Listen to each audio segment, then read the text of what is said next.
So NASA says they're 20 years away from finding intelligent life inside our own galaxy, and I just want them to find intelligent life inside our own Congress. July 17th, 2014 on the People's Radio!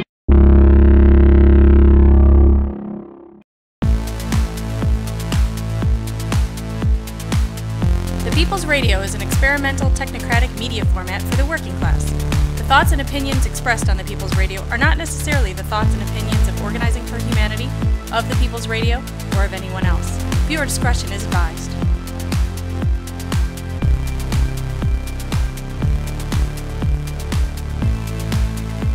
Welcome to the show! We're going to have to start once again talking about immigration. Immigration, of course, has always been a problem in America. Always been a problem ever since America was founded. The white man came in from Europe and took the land, raped, pillaged, plundered, destroyed, burned, shot with guns. You know, all that wonderful stuff. All that wonderful freedom stuff people talk about. Our country has a violent, bloody history. And we like to fancy ourselves civilized and above that and moving on up in our development as a civilization. We like to look behind us and think about how far we've come. How far we have come. We don't do slavery anymore. At least not legally on paper. We don't do child labor anymore. At least not legally. No, excuse me. Child labor is actually now legal on paper with restrictions and all that. But I digress. The point being, this country has an interesting history. A violent history, a racist history. Jon Stewart was even talking about it recently on The Daily Show. You know, he even made a joke. He was like, this country has a history of not allowing Irish to apply for jobs. You know. But here we go again with this very specific immigration problem that's been happening, that has been in the news for the past few weeks. I guess we're going to have to talk about it again because the news cycle has not yet switched over to something else.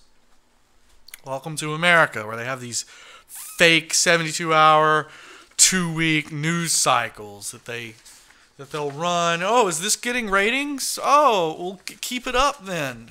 Oh, well, the ratings are starting to drop off. Well, we'll talk about something else. Do anything but actually help the American people, actually hold politicians' feet to the fire, actually try to pressure politicians to do something. You know, the media used to do that in this country, by the way. The media used to actually confront politicians and be like, yo, man, how come you're not getting anything done? Not anymore. Now we got to hear about the missing plane. Or we're going to hear about the bombings over in some country where 2/3 of Americans don't even freaking know where that country is on a map. But it makes good ratings. Remember when 9/11 happened? That was on TV 24/7 for like the next 70 years. It just didn't stop. It was a ratings palooza. Fox News was having a party. It was like everything that they had ever wanted. And then you saw it again. They tried to do it again with the whole Boston bomber at the race, you know, the pressure cooker. The two guys, one of them ended up dead in a gunfight. The other one ended up in a boat, hiding out. It's everything the American news media wants. Got that drama, got that element of danger, got that foreigner who's not supposed to be here. Come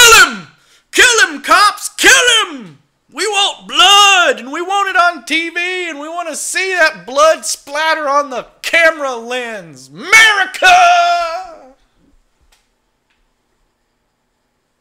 Welcome to America. Anyway,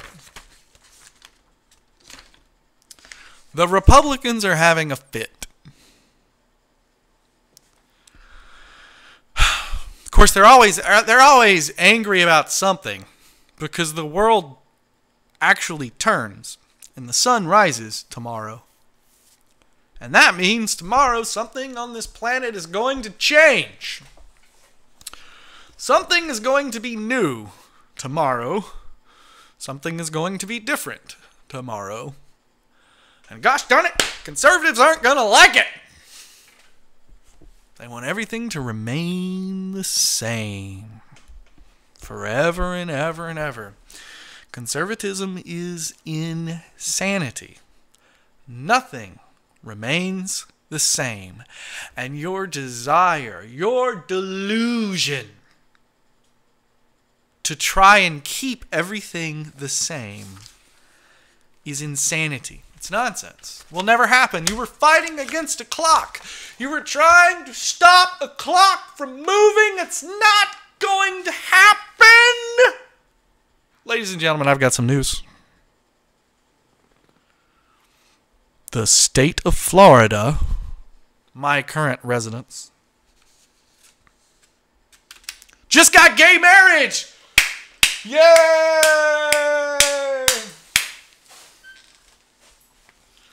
A judge has overturned the statewide ban on gay marriages in the state of Florida. This is fantastic news. Fantastic news. Now we're going to have to see how that all works out. I just got this news like 5 minutes before I started recording. So we're going to have to see how that all works out. Now, I know for a fact that Utah right now is going through the same thing. A judge just recently overturned it, said that you guys got to let same-sex marriage happen. It's unconstitutional to ban it. And now the Attorney General of the state of Utah is having an emergency, oh my God, I'm about to freak out, petition sent to the Supreme Court saying, I'm not joking. I'm not joking. He's saying if the Supreme Court allows this, it will cause irreparable harm and damage to the state of Utah. Gay marriage is going to cause irreparable harm and damage to the state of Utah, but Mormonism didn't. Anyway, do I even want to start it? I'm just delaying. Those of you who listen to me often know that right now I'm just delaying. I'm just stalling. I'm stalling on the microphone because I don't want to talk about these first 2 news items. I don't want to talk about these first 3 news items. Let's just get through them. Let's do them together. All right. Let's do this together. I'll try to do this quickly because this is going to be painful. This is going to be like ripping off a Band-Aid. You ready? Michelle Bachmann blames the young immigrant children coming into this country.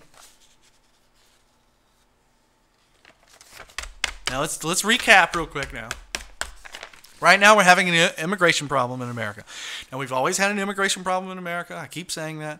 It's worth repeating. We need to understand that. We have always had an immigration problem in America. We've always had these big, wide, 1,000-mile long borders that nobody can protect. Nobody's going to build a Great Wall of America. It's just not going to happen, right? We've always had illegals coming in over our borders.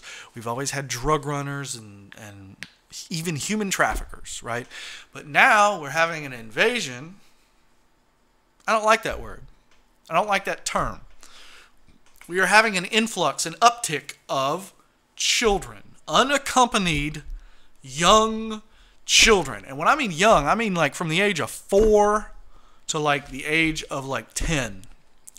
Young children are coming into America because they're desperate. Where they're coming from is basically destroyed, ripped apart by gangs and cartels and corrupt governments and poverty and lack of jobs and drug abuse. Basically, everything that Americans thinks is bad, okay, is happening to these children, and they are trying to escape to a better life. And their parents are so scared for their lives that they're sending them on this perilous journey into America. Walking into America is not a vacation. People die doing it. Children die even more doing it. They've been finding children's bodies washing up on the shore. A lot of people just do not make that journey. A lot of people do not make that trek. It's hot. You have to take water with you. But not only that, you have wildlife. You have angry rednecks out there with guns ready to shoot you. You have border patrol agents. You have drug cartel running around. It's not easy. It's not a piece of cake. It's not like just walking through a desert and then just ta-da, I'm in America. You have to jump over the alligators and the rattlesnakes and the guy who wants to lock you up and sell you as a prostitute. You have to get by all of these things to get into America.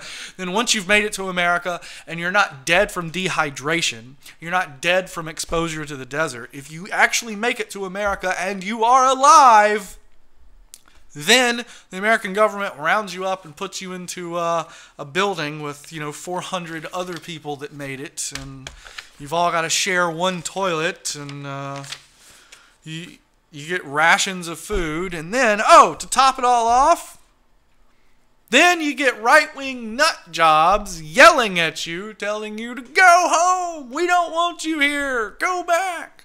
Oh yeah, did I mention that you're 9 years old and you're experiencing this?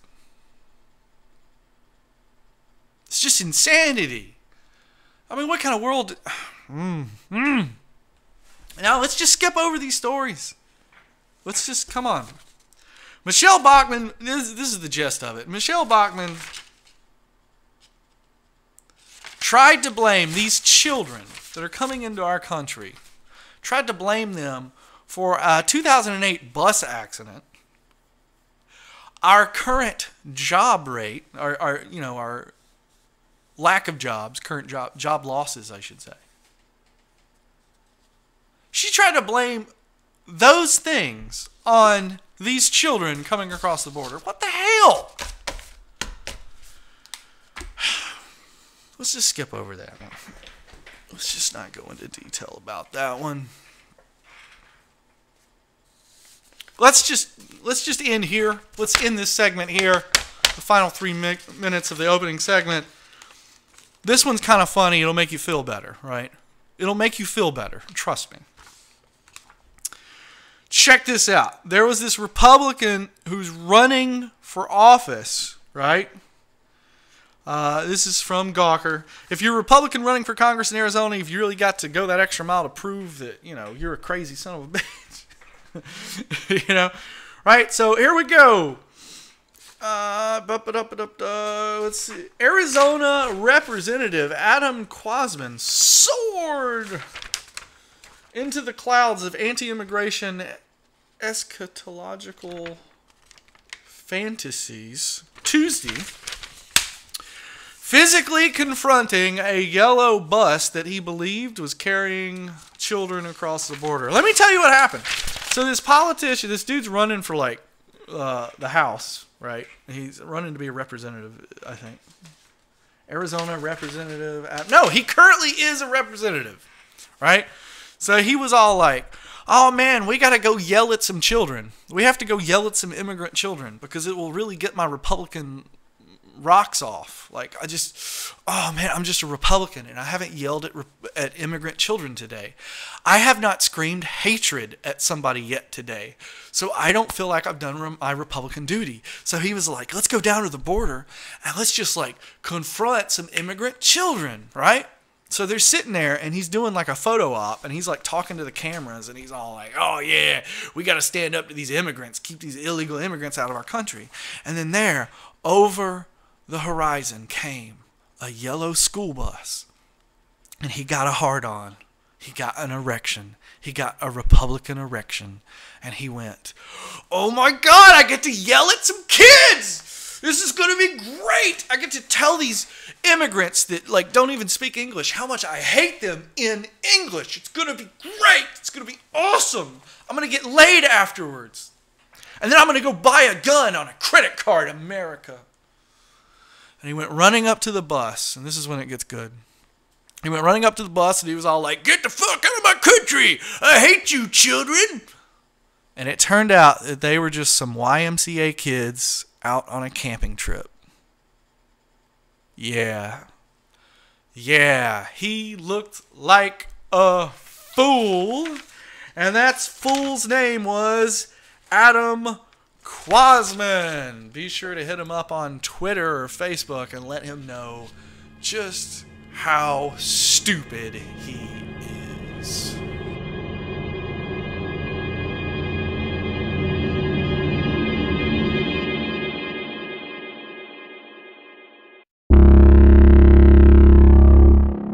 This is your house.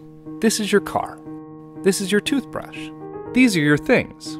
But these are the things that matter. And somewhere in between is this guy. Introducing Jibo, the world's first family robot. Say hi, Jibo. Hi, Jibo. Jibo helps everyone out throughout their day. He's the world's best cameraman. By intelligently tracking the action around him, he can independently take video and photos, so that you can put down your camera and be a part of the scene. Jibo, take the picture. He's a hands-free helper. You can talk to him, and he'll talk to you back, so you don't have to skip a beat. Excuse me, Anne? Yes, Jibo. Melissa just sent a reminder that she's picking you up in half an hour to go grocery shopping. Thanks, Jibo. He's an entertainer and educator. Through interactive applications, Jibo can teach. Let me in, or else I'll... And I'll... And I'll blow your house in. Hey, where'd you go? There you are. He's the closest thing to a real-life teleportation device. He can turn and look at whoever you want with a simple tap of your finger. Check out my turkey dinner, Mom. I wish you wouldn't eat that. Hey, they make turkey pizza. I want turkey pizza. And he's a platform, so his skills keep expanding. He'll be able to connect to your home. Welcome home, Eric. Hey, buddy. Can you order some takeout for me? Sure thing. Chinese, as usual? You know me so well. And even be a great wingman. You have a voice message from Ashley. Want to hear it? Absolutely. Hey, call me when you're home. Better make that takeout for two, Jibo. We've dreamt of it for years, and now he's finally here. And he's not just an aluminum shell, nor is he just a 3-axis motor system. He's not even just a connected device. He's one of the family.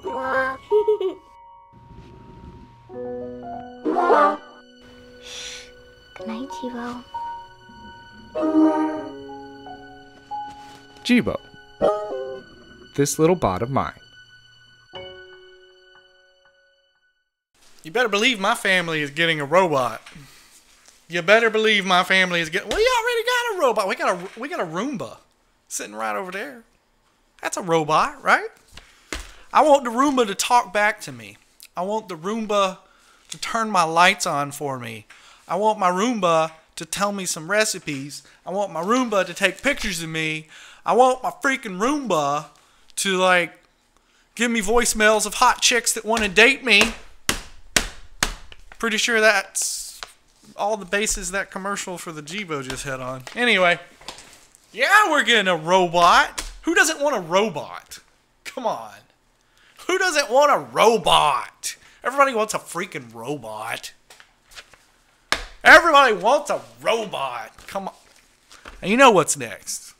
Sex robots. Sex robots is next. It's gonna happen. I think they already got it in Japan, man.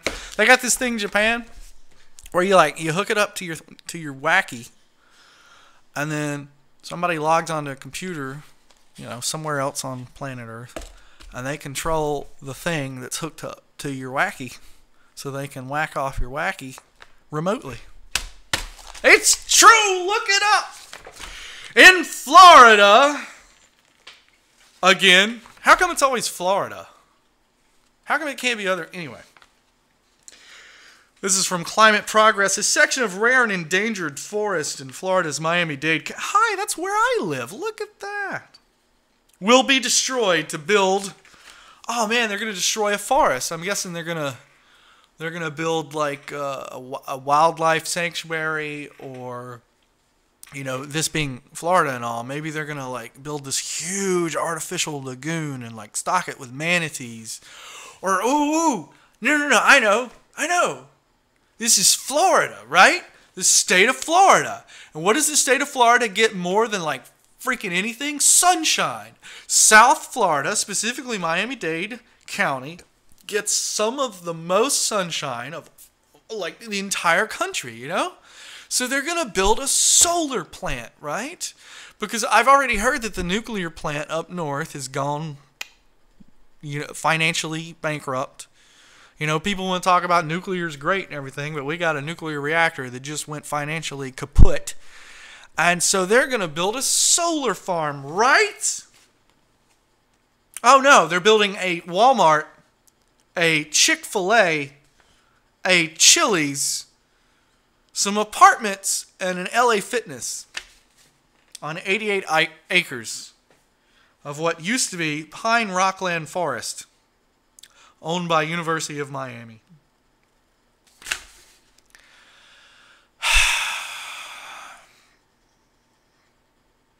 I don't know, man. I'm all for human progress. I'm all for human development. I love it. I mean, I'm even the moderator of a subreddit called Humanity is Building. And it's all about humans putting together infrastructure projects, you know. Like if you're building a parking deck, if you're building a huge shopping mall, if you're building a huge bridge, if you're building a dam somewhere, if you're building an airport somewhere, I want to know about it. I like it. I'm digging it. I love to watch humans do what humans do. And that's build. We build grand, wondrous, amazing things, amazing structures. We invent wonderful things. I love watching human progress and human progression. That's what this podcast, this radio show, this YouTube weekly address format that I've started is all about. It's all about the progression of mankind. It's all about progress and technology, science, bitches, because it works. But what do we have here? We're destroying a forest just 10 minutes up the road from me to have a Walmart, a Chick-fil-A's, a Chili's, and an LA Fitness. This is not exactly progress in the right direction. I don't know. I mean, everybody needs to eat. But really, a Chick-fil-A and a Chili's and LA Fitness. So, I mean, just think about what we're building here. We're building a Chick-fil-A's and a Chili's so that they can get fat, and an LA Fitness so that they can burn the calories off. Welcome to America. I'm not sure what else to say about that. I mean, it's a shame. But let's talk about forestation for a second, because I want to get this issue out there, and I want to get this on the table. Right?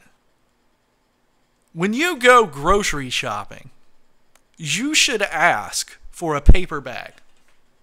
You should. And I'm going to explain why.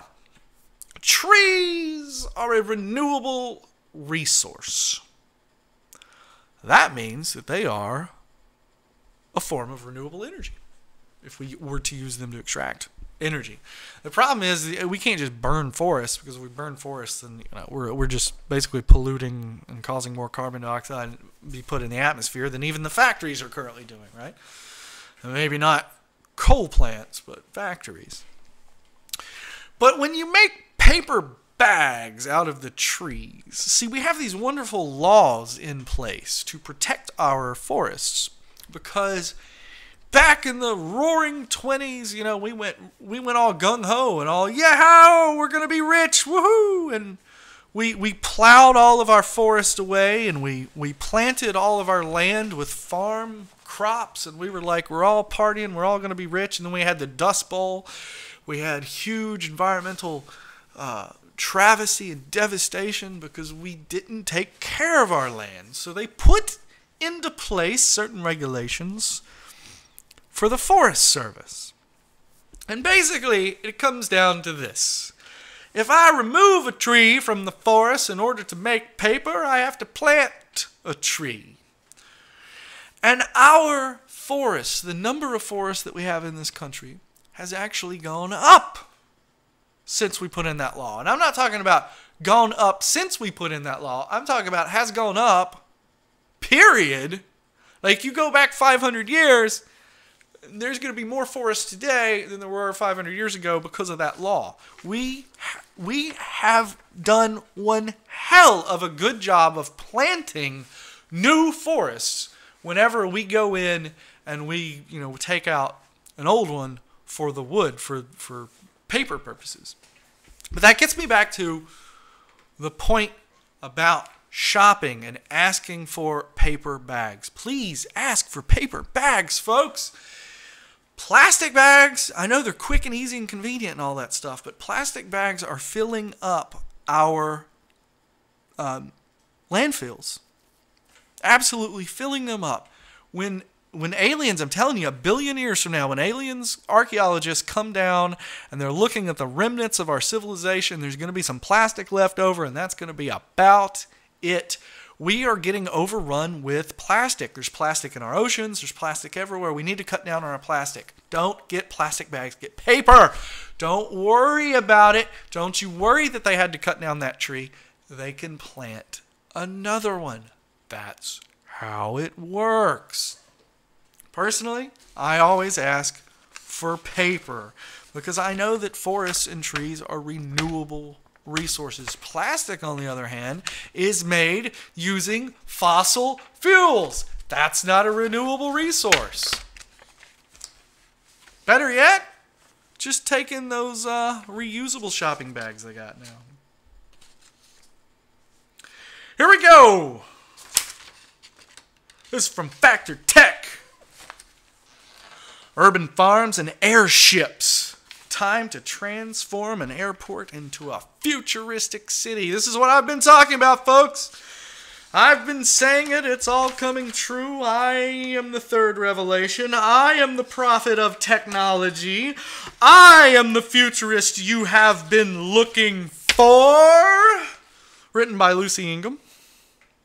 A proposal for a new city that will replace Heathrow Airport in London includes the development of the country's first airship hub, a slew of urban farms, and a housing factory to keep up with population demands. As one of 3 proposals for the planned Heathrow City, the design by noted British architectural practice Hawkins Brown was commissioned by London's Mayor Boris Johnson as part of an ongoing campaign to move the overcrowded airport to a location on the edge, East London. Although the concept appears to be futuristic, the company believes it is viable and totally sustainable. A big site like Heathrow needs big ideas. Heathrow City should be a platform for innovation on a massive scale, explained Hawkins Brown. We want to capture the same pioneering spirit and romance that characterized Heathrow's first airborne adventures. We hope our vision inspires other new ideas about Heathrow's and London's future. One of the most exciting aspects of the proposal is the plan to integrate an airship port. They might seem like a relic of a long-forgotten era of travel, but airships are set to make a comeback for cargo transportation due to the improved green credentials. With 6 companies in the US and UK developing airship technologies and the first commercial freight flights planned for 2021 before long Zeppelins could be in our skies once more. The port is intended to provide a key source of income to the new city and an important part of any viable urban proposal, but it's not the only way Hawkins Brown's plans to boost the economy. London faces a major housing shortage, which could be in part tackled by the proposed factory for homes, as well as creating jobs and export potential. This would enable efficient, low-cost constructions of innovative housing and apartments. Other plans for businesses in the area include reworking the terminal to become a biomedical campus, providing teaching and research. Terminal 2 would become Heathrow City Farms, an intensive farming operation to churn out rare and high-demand fruit and vegetables, both for the city and the country as a whole. Hawkins Brown has proposed converting the space to provide 4 floors of climate-controlled growing spaces with the capacity to churn out 68,000 artichokes, 6 million heads of romaine lettuce, and 464,000 tomato plants. Green space form a significant part of the city proposal in general. The old runways would be transformed into continuous parks, creating a ring around the city center. The architects believe that the park could become one of the greatest parks of London, and they have proposed an innovative way to use it for events and festivals without causing damage to the park. Instead of designating certain key zones for events, these would rotate around the park over time in a system that takes inspiration from crop rotation. This is the future, folks, and London sees it specifically. London's architecture group, Hawkins Brown, sees the future that I've been talking about. The future is bringing our technology in harmonious symmetry with, in symbiotic relationship with nature. And I don't mean it in this hippie natural way, like, oh my God, toxins are out to destroy my body. I'm against vaccines and GMOs because I'm an idiot. No, I'm talking about actual intelligent, smart people and scientists, engineers and robots, computers, software engineers, everything, the whole shebang. We bring our technology together with our food and energy production. That's the way forward. I can't say it enough. I can't say it enough. Your local city should already have a community garden. If your local city does not have a community garden, if you're a listener to this program, you should be knocking on City Hall's door demanding they start a community garden program. And if you need help getting one of those things up and running, go to Organizing for Humanity on Facebook. Ask for help, and you shall receive it. But no, that's great. That's fantastic. One of the reasons why they're bringing back airships, I'm going to talk about this before the break. Airships is going to make a comeback within the next 10 years. And I'm going to go ahead and tell you, man, it's because, right? It's basically just a balloon, just kind of, it's, okay. A submarine works through a system of ballast. So it goes under the water, and then it equalizes the pressure until it gets to like 300 feet or whatever. And then once the pressure is equalized to the 300 feet, it does not need to spend any more energy to stay at 300 feet because it's already normalized the pressure to be at that depth. An airship works the same way in air. So once you get to altitude, you won't really have to expend any more energy to stay at that altitude. You can actually just let the wind carry you. If you really, really wanted to do that, you could do that. So airships will make a return because they can carry massive amounts of cargo. We're talking about hundreds of 18-wheelers worth of cargo, and they don't need to spend half the energy that commercial airliners spend. It's the way forward. You get airships, you get a series of community gardens, you get solar panels, wind turbines. This is the future. I'm glad that somebody somewhere sees it and they're building forward.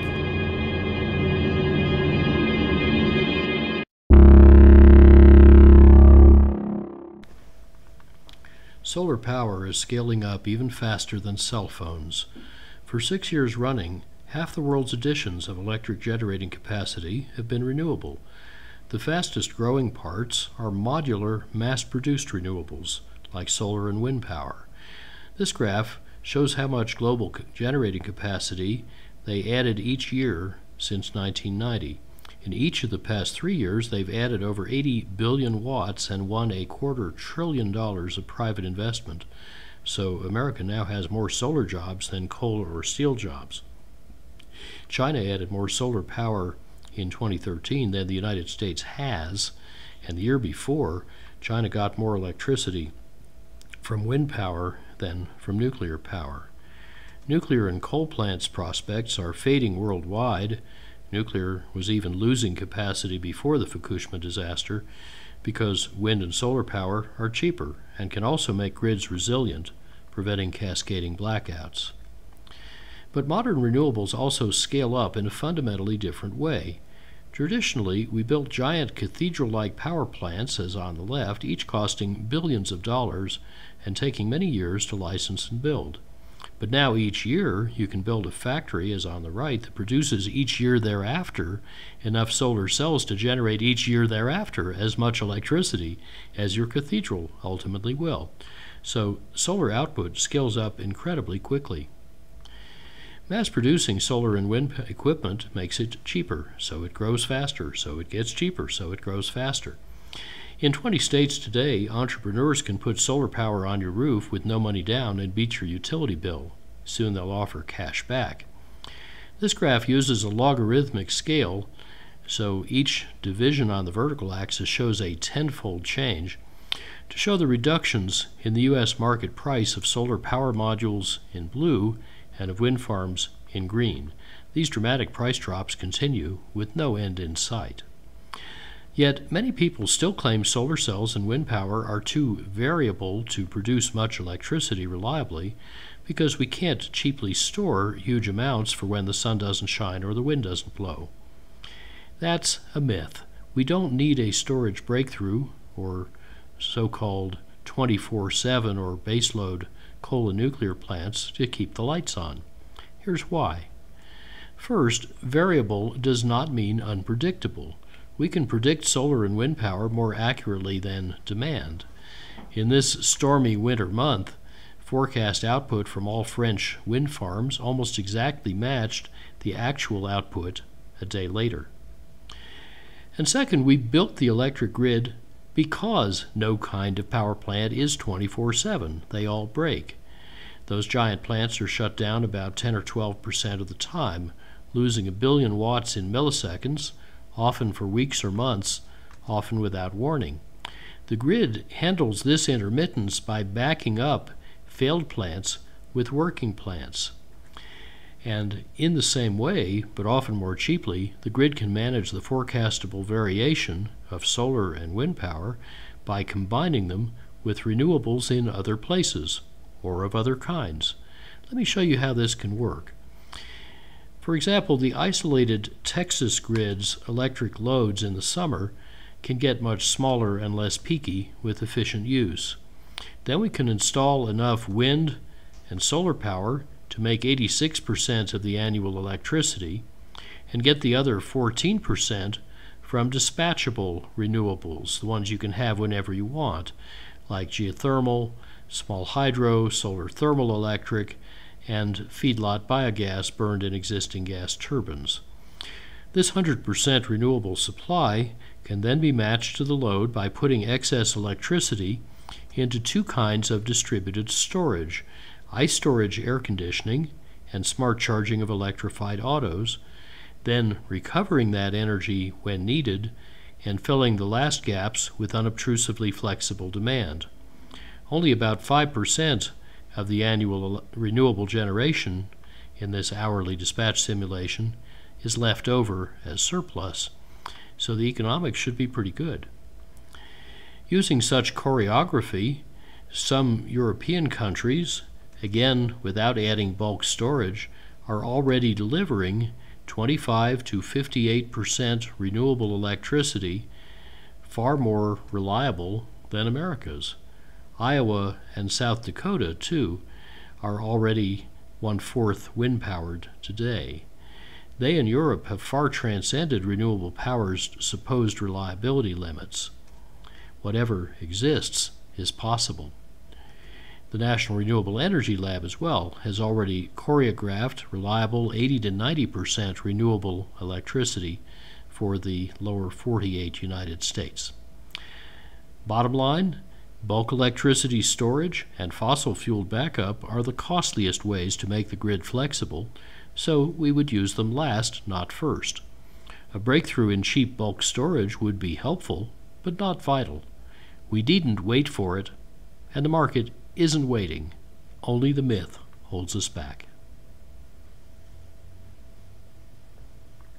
Hey, speaking of solar power, Jamaica unveils world's largest wind-solar hybrid installation. This is from Inhabit. The world's largest wind and solar hybrid renewable energy project was recently put into operation in Kingston, Jamaica. The Windstream Technologies Array was commissioned for the rooftop of the prominent local law firm Myers, Fletcher, and Gordon. Expected to generate 106,000 kilowatt hours annually with a return on investment in less than 4 years, the plant should save the firm approximately $2 million in energy costs over the course of 25 years. $2 million they're going to save over 25 years. It's incredible. This array consists of 50 solar mills delivering 25 kilowatts of wind power and 55 kilowatts of solar. The installation is the largest hybrid solar wind installation in the entire world. Positioned less than a quarter mile from the Kingston coastline, the rooftop frequently experiences wind gusts as high as 60 miles per hour. The grid-tied solar mills not only safely generate energy, they also protect against surges under extreme conditions. Solar mills are distributed energy technology using vertical axis wind turbines and blah, blah, blah. So it's, I mean, you should see pictures of it. It looks great. They just put it right on their rooftop. I mean, you wouldn't even notice unless you knew what you were looking for. You would not even know it was up there. But people try to say, oh, we don't have the space for solar. We don't have the money for solar. All of these arguments are falling away. They're going away.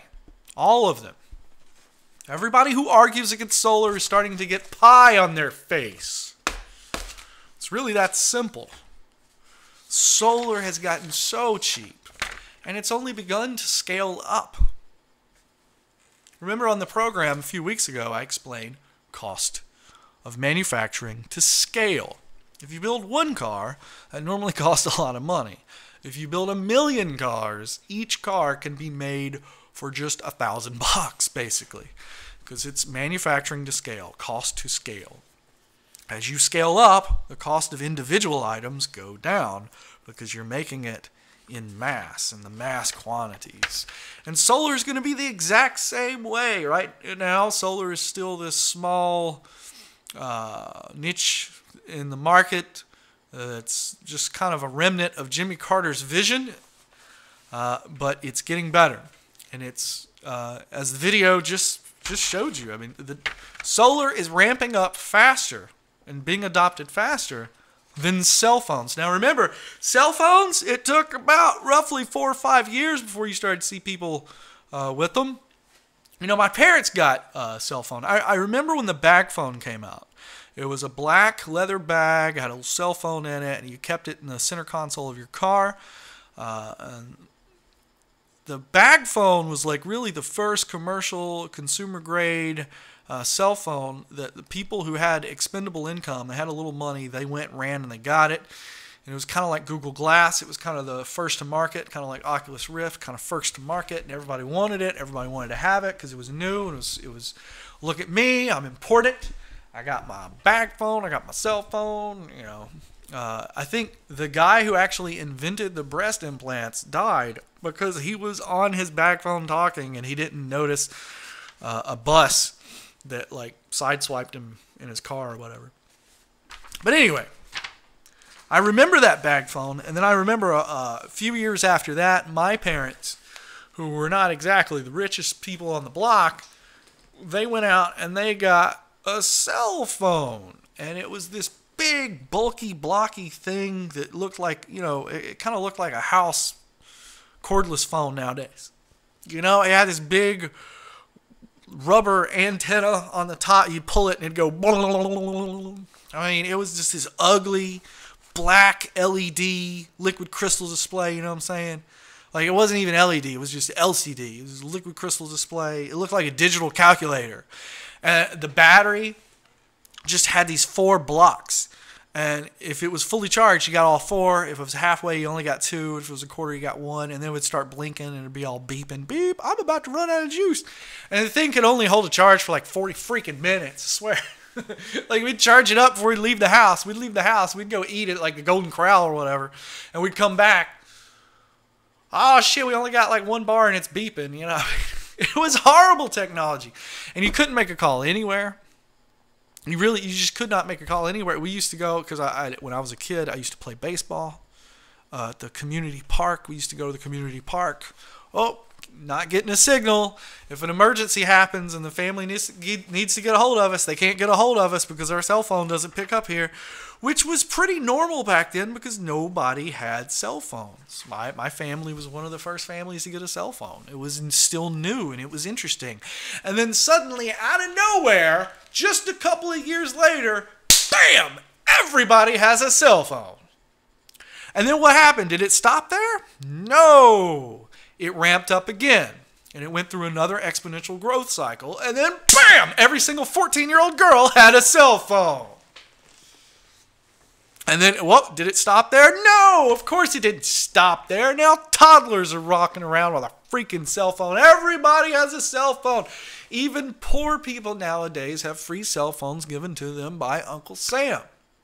Because it's, believe it or not, it saves the taxpayers money to be able to give somebody a prepaid phone to put in their pocket that we can get a hold of. We, the taxpayers, can get a hold of them. Hey, what are you doing? Are you looking for a job? You need to come in. You need to fill out this paperwork, blah, blah, blah.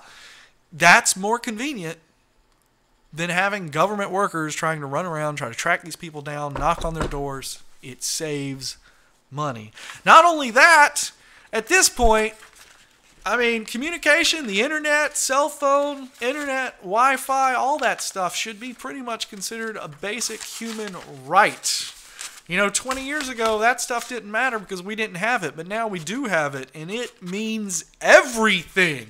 A person who's connected to the internet is connected to the world, and he has opportunities, and he has ways to look for work and look for a job and to find love and to find recipes and to shop for that baseball card he's been wanting on Amazon and to get that box of candies on sale at the eBay auction or whatever. I mean, there's so many things that people do now online constantly, even with smartphones, constantly doing their work online, being connected with their coworkers.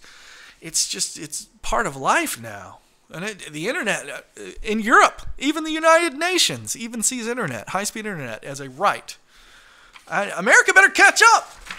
We don't see these things as rights because we're just a bunch of angry people that want to take away from each other. Moving on is from grist.org in Iowa. Iowa? How do you say that?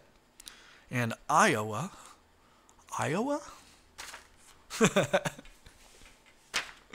Have you ever said a word so many times it just stops sounding like a word to you and it just starts sounding like just a... Anyway, last week I wrote, this is from Heather Smith, grist.org. Last week I wrote about the pushback that solar is getting from utility companies who fear it will cut into their profits and break their monopolies. Their predictions... Now, I've talked about this on the program. Breaking away from the article for just a second. I have talked about this on the program. The utility companies are predicting that solar will win. I did not just become some crazy person grabbing the microphone saying solar's going to win because I'm a crazy person and I can crazily predict crazy things that are being all crazy. No, it's because I spent time actually reading what the power companies were saying in internal memos and external memos. Not only the reports that they have been releasing to Congress, but the reports they've been releasing to the media, to the public, they all say the same thing. Solar is their biggest fear. Solar can be put on every single rooftop in America. The problem is it's not, because it's not that cheap yet. But it's getting there. And every single day it keeps getting cheaper and cheaper and cheaper and cheaper. And more contractors keep rolling out more and more. Once that price gets down, utilities see it. They see it coming. They've been talking about it in their internal memos. In their reports, they've been saying solar is the biggest threat to our way of business. It's going to happen. Solar's going to take over. And then everybody's going to be like, oh my God, David on the People's Radio was so smart. Or not. Maybe they'll just keep ignoring me. There's another story, which is I'm going back to the article now. In case you're, I know you're not dumb, audience. I know. But I have to keep the flow. I have to keep you informed. Back to the article. There's another story, which is that solar is fighting back and winning. The most recent evidence is that a decision last week in Iowa's Supreme Court that has big implications for solar, both in the Midwest and elsewhere. The case started this way. Back in the summer of 2011, a company named Eagle Point began installing solar panels on the roof of municipal services in Dubecki, Iowa. The two had entered into a deal called a purchase power agreement, under which Eagle Point would install and maintain the panels in exchange for the use of the municipal building's nice sunny roof and first dibs on the chance to sell anyone electricity generated by the panels. As Korn has noticed, Iowa is a place that gets a lot of sun, especially in the summertime. The Iowa Environmental Council estimates that the state could supply about 20% of its current energy needs through rooftop solar installations. Now let me explain PPAs. PPA basically says that the contractor installing the solar panel, he still owns it. He always owns it. You never own it, ever. The person installing it always owns it. That is his property. You are just leasing it to lower your power bill. The owner of the panel, however, gets the net metering. They get paid for the electricity that it produces. So they're making money off of you, but you're paying less. So it's a mutually constructive and beneficial agreement for both parties. So here we go. The local utility, here we go, IPL, noticed that the solar panels were going up and promptly complained to the city council. The local utility board agreed in March 2012 with IPL, but Eagle Point appealed. And in April of last year, the Polk County District Court overturned the utilities board decision, partly because of, as the ruling put it, the customer will still be connected to the grid, will still be an IPL customer, and must continue to purchase energy from IPL. Eagle Point is neither attempting to replace or sever the link between IPL and the city. It is simply allowing the city to decrease its demand for electricity from the grid. In other words, the solar panels weren't any more illegal than an energy-efficient appliance would be. This is a huge, huge ruling, folks. This is fantastic. This is great news for solar. But, oh, look at that. IPL appealed the decision. The case went to the Iowa Supreme Court, which ruled July 11th, 4-2, with one absentee, that Eagle Point indeed had the right to install solar panels anywhere it liked in Iowa. That's fantastic. The Supreme Court upheld it. That's fantastic. Now, I could dedicate an entire show just to that one news story and just the ramifications of that decision, because that's a huge decision and that's going to have huge waves in the coming 5 years. But basically, it's like this. I mean, it's exactly as I said. The owner of the panels maintains ownership of the panels. They slap those panels on top of your roof, and any electricity that panel generates, the owner of the panels gets money in the bank. They get a check in the mail. They get paid. Now, they give you some of that electricity so that your power bill goes down, down, down. Significantly down. Significantly cheaper than if you were just connected straight to the grid, you know? So that's fantastic. That's fantastic for both parties that install solar panels in that way, and it's fantastic that the court has ruled that those panels can remain because it's basically just an appliance. That's fantastic. It's fantastic. Basically, the power company was arguing that, oh, well, they're generating their own power, so that's not right. That's our job because we're the power company. And the Supreme Court ruled, nope. Solar panels is basically like an energy-efficient appliance, so you can have a solar panel anywhere you want in the state of Iowa. Good going, Iowa. That's a huge, huge win for solar. And I'll be dancing a jig about that one later tonight.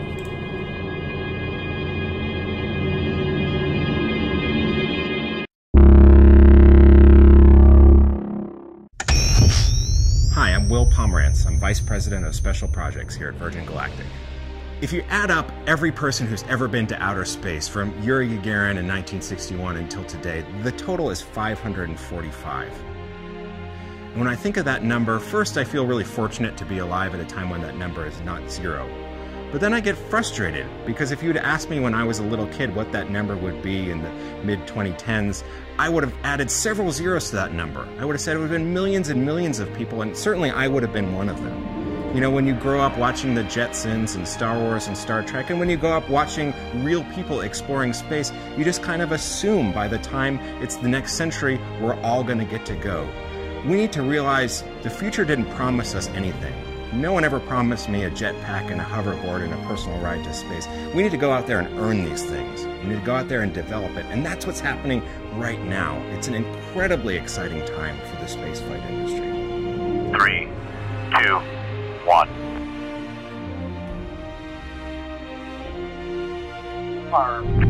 Come on. You know, people around the world still love space. But they're really misinformed about what's happening. When NASA retired the space shuttle fleet, so many people I know said, I guess that's it. I guess humanity is done. I guess NASA's done. I guess no one else is going. Thank goodness that's not the truth. In fact, we're on the cusp of more people going than ever before. There's also more satellites, more missions, more robots going to new places, because there are so many new types of entities, new organizations, new companies, and new countries that are exploring space. I mean, for goodness sakes, you can now explore space on the back of a Kickstarter campaign. That's really happening today. We're almost at this point where you can fund an experiment to go to space out of a bake sale at your high school or your middle school. And that's a fundamental game changer. Think of what we're going to learn. Think of the new kids who are going to get inspired and come into space and teach us things that I couldn't even dream of.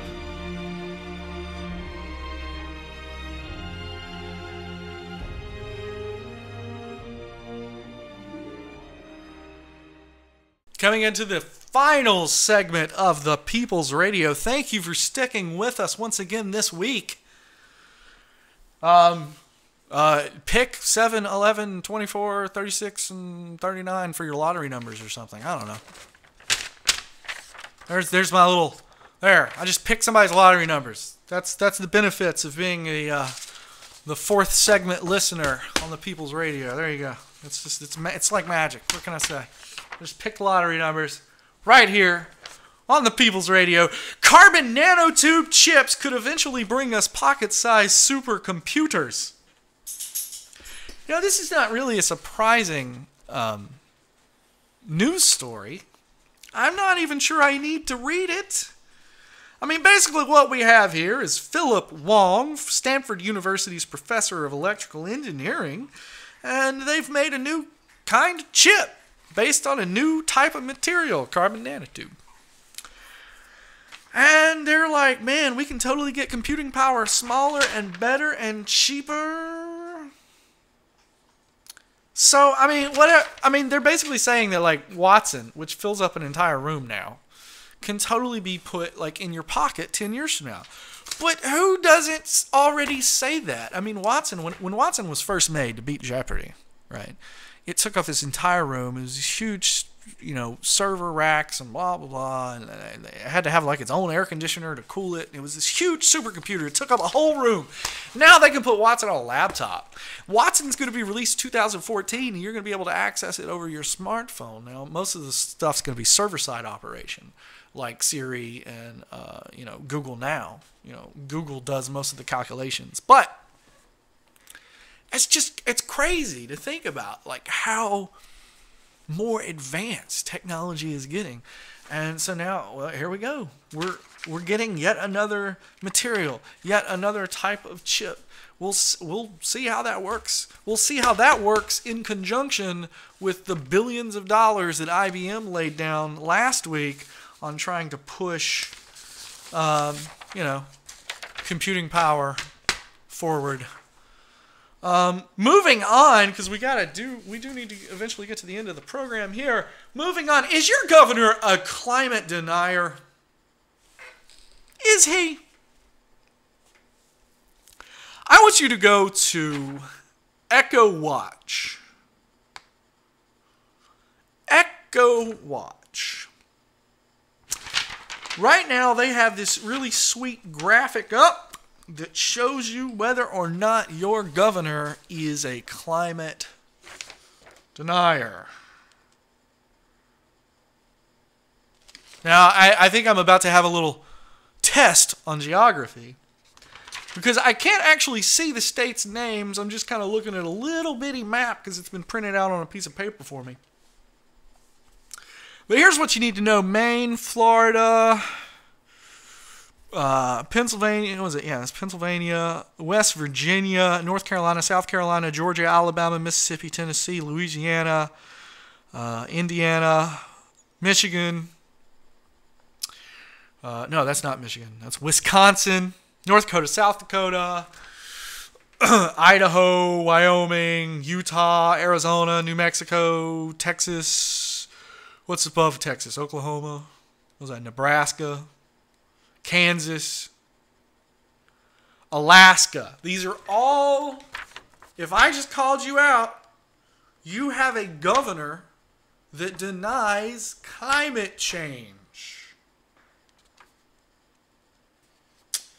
And then you have the other ones. Well,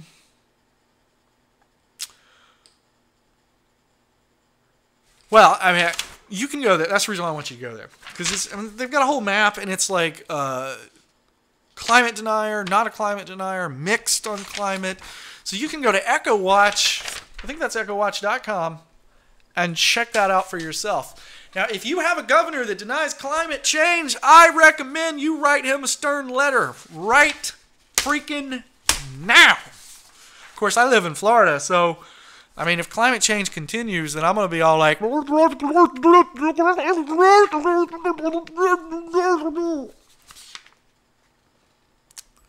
Cities are using hidden webs of acoustic sensors to detect gunfire. Now, I have not had a chance really to read this yet, so we're just going to skim over this together, you and I, listener. Let's read to see if this is a good thing or a bad thing, because I found this headline intriguing, so I just kind of threw it into my inbox. Now, here we have it. An array of acoustic sensors perched atop roofs and light poles, listening for any disturbance to ambient rhythms of the urban milieu. It might just sound like another way we're sonifying the city, but this is not an art installation. It's a front line in the data-driven battle to stem gun violence in major cities, and it's rolling tape around the world as law enforcement takes to ShotSpotter, ShotSpotter.com, and similar detection technologies. The idea is simple. Reduce the time it takes police to safely and effectively respond to incidents involving gunfire by using clandestine sensor system behind something like ShotSpotter, and it picks up the sound of a shot fired before triangulating the location using GPS and then pinging dispatch, who gets a unit headed to the scene all in about 10 seconds. Well, that's the idea. To hear SST tell it, the advantage to using ShotSpotter is that offers so-called wide area protection, which is to say it picks up a broad range of sonic concussions.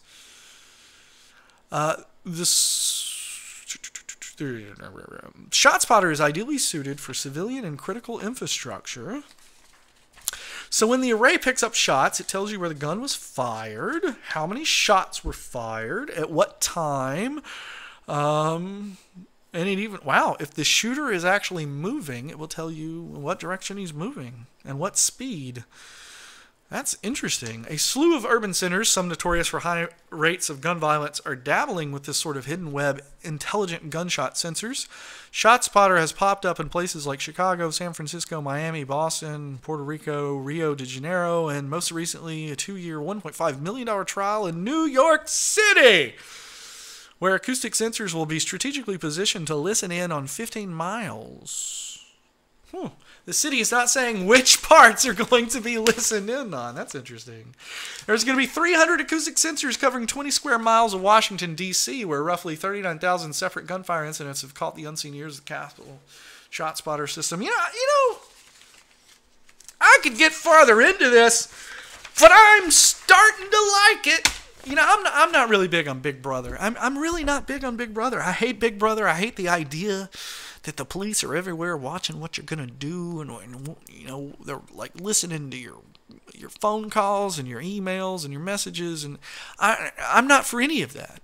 I'm not for NSA spying on people. I'm not for cops looking into your cell phone data. I'm not for the courts tapping your phones. I'm not for police officers searching your vehicles when they pull you over. That's just not my cup of tea. I don't want a strong-armed fascist nation with jackbooted thugs with their canines all just ready to shoot you and to tase you because you got out of line and you dared smoke some weed, or you dared, whatever it is that Republicans are against now. Oh, yeah, you dared be gay. But I'm just not for strong-arm government. I'm not for intrusive government. I'm not for Big Brother, even though I'm big-time leftist. But this is the kind of technology that I can get behind. I really can. I have a family. We live in a city. I want the city to be as safe as possible. Look, if it's run over with crime and there's people running around shooting guns, then this ShotSpotter thing looks like just the ticket. Let's get these guns. Let's get the people using these guns and let's lock them up. Now, if you consider yourself a responsible gun owner and you use your gun for self-defense purposes only, then what do you care? Do you not think that you would want... Okay, let's think about it this way. If you've got a gun and you're walking home from the movie theater and you're using it for defensive purposes and you get mugged and you have to pull out your gun in order to shoot the mugger, do you not want the cops automatically notified of your position and that a gun has gone off and that it's serious and that they need to respond? Think about it. This is great technology. In my humble opinion, this is like an automatic call 911 whenever you fire a gun. This is fantastic. We should put ShotSpotter in every single city in the United States of America. And we should start thinking about putting it in rural areas also. I like ShotSpotter. I like it. If the American people will not stand up to their gun problem, then eventually technology will find a way to solve the gun problem. People forget that the gun itself is just a piece of technology, and it's only a matter of time before another piece of technology makes the gun completely obsolete. Final story for this evening. Once again, going back to climate progress. Oh, I'm sorry, guys. This one fell through the pile. I always like to leave the show on a good note, but it looks like we're going to be leaving today on a bad note. There is perhaps no national park more sacrosanct to America than Yellowstone. Anyone who has marveled at its old faithful geyser or looked out at its large herds of roaming bison or stood in awe at its cascading waterfalls, whether they knew it or not, they've been the beneficiary of a massively successful government program called the Conservation of Public Lands. But Yellowstone National Park's days as a pristine ecological retreat could be over if Wyoming gubernatorial candidate Taylor Haynes, a Republican, gets his way. According to the Casper Star-Tribune, Haynes wants to allow all lands in Wyoming, including Yellowstone, to be leased for drilling, mining, and grazing. We will manage every square inch of Wyoming, he said.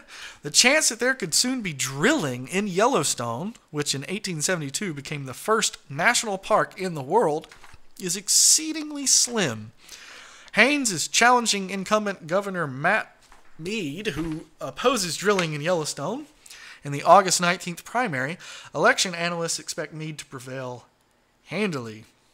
Still, Haynes is not the only politician who wants to sully national parks by letting oil and mineral companies in.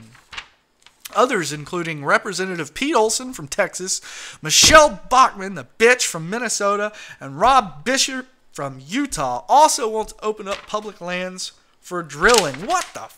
What is wrong with these people? Is there not anything sacred anymore? The whole point of those parks is to have a nice, pristine, untouched, unspoiled place so that we human beings once in a while can take a vacation, and I can take my family, I can take my daughter, take them out there and be like, man, we're camping, we're one with nature. Isn't this wonderful? Isn't this nice? Isn't this what nature looks like? Isn't the environment great? Isn't it wonderful? Look, national parks are a good idea. Now, if Republicans suddenly think that national parks are a bad idea and we need to drill for oil on our national parks, then why don't they just start saying so publicly and let the American people resoundingly tell them they are idiots? I hope that will be the reaction. But lately, Americans have been yelling at underage immigrant children, so they've been acting a little weird recently, so I'm not exactly sure what's going to happen. I do know one thing, though. The technological singularity is coming, and we will chronicle it here. We will talk about its rise. We will talk about the coming displacement of the human workforce and the coming rise of the voluntary workforce worldwide right here on the People's Radio. So you be sure to tune back in next week for another episode of the People's Radio. You come to the People's Radio on Facebook. That's facebook.com/Technocratic Radio. Let me know what you think. Also, check us out on Reddit. reddit.com/r/The People's Radio. Come on, comment, tell me what you think. Tell me how you feel. Are you mad at your employer? Is there a specific technology coming down the pipeline that you've been watching, that you're excited about? Come let us know. Let's get this community going. Thanks for listening once again to The People's Radio.